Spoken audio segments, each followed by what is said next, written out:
여기에다가 뉴트로지나 랩스 자석 젤 클렌저를 딱 떨어뜨리는 순간 다들 마스크하고 다니시느라 세상 사람들 다 너무나 잘 지워지고 간편하다고 자석같이 흡착시켜서 꺼내서 막 줄줄줄줄 눈에 흘러 들어가고 그런 건 없고 너무 신기하지 않나요? 여기는 회사원 A! 여러분 안녕하세요, 회사원입니다. 세안 후 아무것도 안 바른 후에 20분이 지나서 피부의 유수분도를 측정해봤을 때 요렇게 다르게 결과가 나왔습니다. 회사원 A 채널 시청자 여러분들이라면 잘못된 세안이 피부를 오히려 손상시킬 수도 있다라는 이론 너무나 잘들 알고 계시겠죠? 그 이론 제가 한번 해봤습니다. 지금부터 세안을 2번 할 건데요. 제대로 된 세안법으로 했을 때 좋은 예, 그리고 오히려 피부를 손상시킬 수도 있는 나쁜 예 각각 세안을 한 다음에 아무것도 바르지 않은 상태에서 20분이 지나고 저희 피부가 어떤 영향을 받고 있을지를 제 몸바쳐 한번 해보도록 하겠습니다. 영상을 통해서 시각적으로 확실하게 보여줘야 되니까 좀 더 오버해서 보여드릴 텐데요. 우리 시청자 여러분들 중에는 제발 나쁜 예처럼 세안을 하는 분이 없길 바라면서 지금부터 시작해볼게요. 세안 고고싱!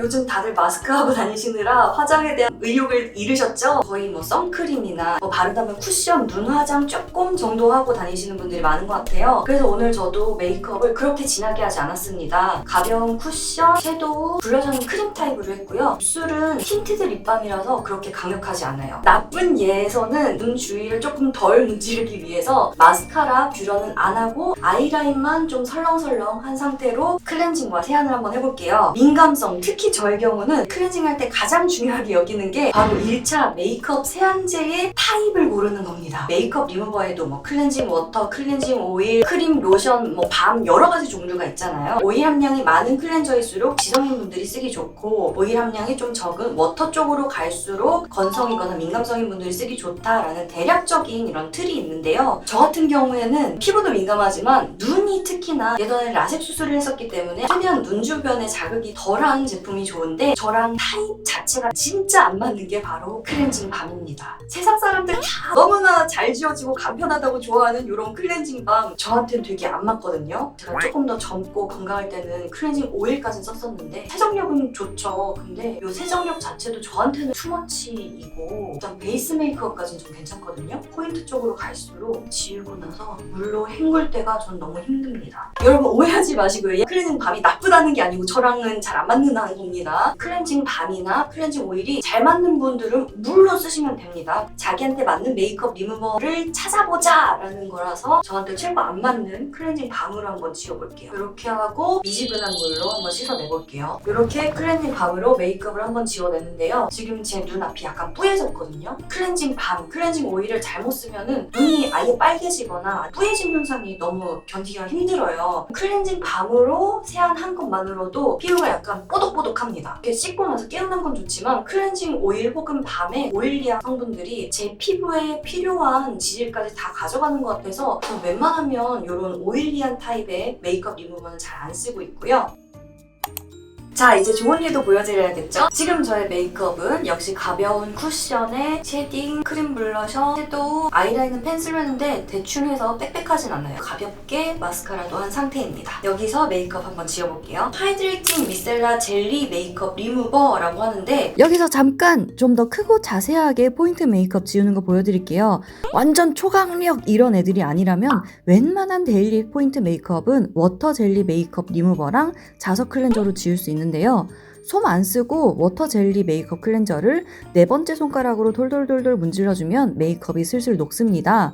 지금 아이라이너랑 마스카라도 살살살살 이렇게 녹여주고요. 젤리 텍스처라서 줄줄 흐르지 않거든요. 눈에 들어갈 걱정이 좀 덜합니다. 눈에 들어갈 게 정 걱정되면 여기서 티슈로 한번 찍어주면 돼요. 입술에 돌돌돌 굴렸던 것도 티슈로 한번 찍으니까 이렇게 다 녹아 나왔죠? 솜이며 티슈며 쓰는 거 다 귀찮다? 그럴 땐 그냥 물로 헹구면 됩니다. 혹시나 눈에 들어가더라도 클렌징 오일이나 밤처럼 눈 앞 뿌얘짐 현상 없이 훨씬 더 자극이 덜해서 살만해요. 기존의 뉴트로지나가 아닙니다. 뉴트로지나 랩스는 파란색이 주 이미지 컬러인데요. 기존 뉴트로지나보다 좀 더 재밌고 즐겁고 순한 제품들을 내놓으려고 만든 브랜드라고 합니다. 제가 클렌징 티슈 많이 썼었잖아요. 근데 스킨케어 책에서 보면은 티슈는 쓰지 말래. 쓰는 게 아니래. 그래서 클렌징 워터로 갈아타는 중이었는데 클렌징 워터도 결국은 화장솜에 묻혀서 문지르는 거잖아요. 아찰 자극도 있을 수 있다고 해서 해서 새롭게 나온 젤 타입 클렌저가 저 같은 피부엔 땡큐한 것 같습니다. 그냥 손에 펌핑해서 얼굴에 문지르면 되는데요. 클렌징 워터를 거품 용기에 넣고서는 이렇게 하는 것도 한번 해봤거든요. 단단하지 않은 거품이라서 눈에 다 흘러 들어가는 거예요. 그런데 요거는 젤 타입이라서 막 줄줄줄줄 눈에 흘러 들어가고 그런 건 없고 뭔가 껴인껴인 폭신폭신한 미셀라 젤 제형이라서 피부랑 지문 사이에 끼워놓고 살살살살 굴려가면서 자극 없이 메이크업을 녹여내는데 되게 괜찮은 제품인 것 같아요. 이제 요거를 물로 헹구면 됩니다. 보세요. 이렇게 세상에는 눈 안 빨개지고 저한테 자극 없는 클렌징제가 있는데 굳이 제 피부에 안 맞는 거를 쓸 필요가 없는 거죠. 물론 저도 클렌징 오일 같은 거 쓸 때가 있습니다. 코 피지 뽑히는 젤이 보고 싶을 때 코 주변만 요러고 돌돌돌 한 다음에 코만 요렇게 쓰냅니다. 이렇게 1차로 가볍게 메이크업을 클렌징한 다음에 2차로 거품 세안을 하는데요. 뉴트로지나 랩스 자석 젤 클렌저로 거품 세안을 해줄게요. 거품 세안할 때 여러분 약산성이냐 알칼리성이냐 이게 되게 중요하다는 거. 그래서 리트머스 시험지로 확인해봤을 때 강알칼리성인 제품이랑 약산성인 제품을 준비해봤습니다. 우리 피부 pH가 5.5 정도인데 얘는 pH가 4.5 정도라고 합니다. 알칼리성 세안제를 쓰면 뽀득뽀득하고 거품이 잘 난다는 장점은 있겠지만 오히려 피부에 필요한 뭐 지질이라든지 피부 장벽은 다 뺏어갈 수 있다는 거. 그래서 약산성 세안제로 세안을 해야 피부 장벽을 지킬 수 있다는 거 다들 아시죠? 알칼리성 세안제로 아주 터프한 세안을 할 건데요. 그렇습니다. 아빠 세수 요라고 찝찝찝찝한 거품을 내고 헹굼물은 어떤 물로? 뜨셔야지만. 너무 무서워요. 헹굼은 어떻게 해야 된다? 거품만 걷어내면 되지. 활용점정 세안의 마무리 타올은 다! 지금 얼굴 만져보면요.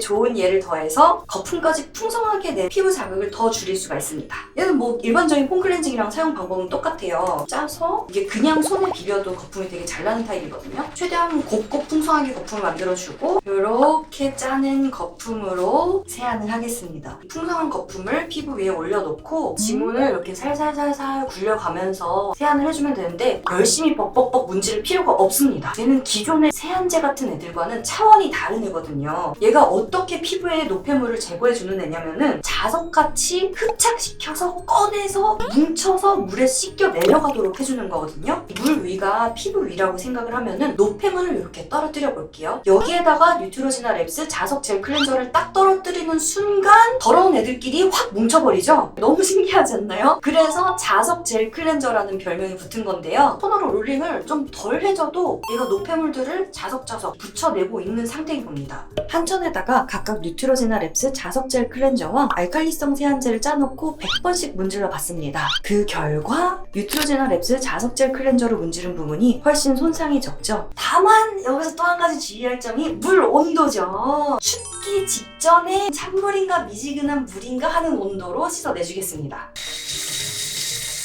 지진다 싶은 온도로 샤워든 하잖아요. 뜨신 물 맞을 때는 소름 돋고 그렇지만은 막상 나와서는 더 건조해져서 간지럽게 되거나 그런 경우가 많은 것 같아요. 춥기 직전의 물로 좀 피부 온도를 낮춰주거나 아니면 진정을 시켜주는 게 좋은 것 같고 마무리 수건질 톡톡톡 다들 아시죠? 혹은 아예 남은 수분을 두드려서 피부에 먹여준다는 분들도 있었어요. 아무것도 안 바른 상태에서 20분 후에 피부 유수분도 측정을 해보도록 하겠습니다.